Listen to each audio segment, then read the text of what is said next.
berkabai ani berkale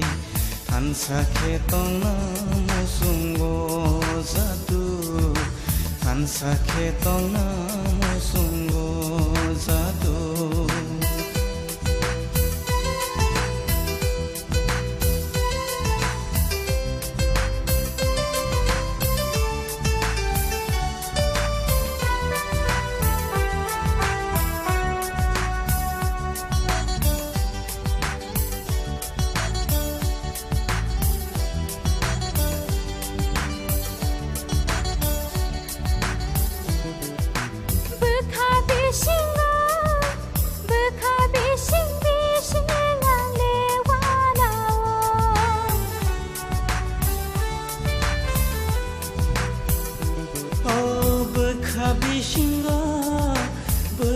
Bising bising ane wanawo ham jagma kogno bahai ke sana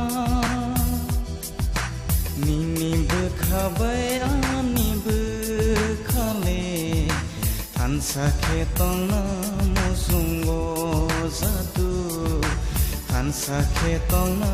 musunggo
sakhe tongna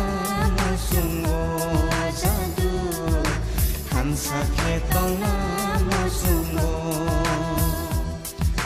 nini berkabai ani berkale tan sakhe tongna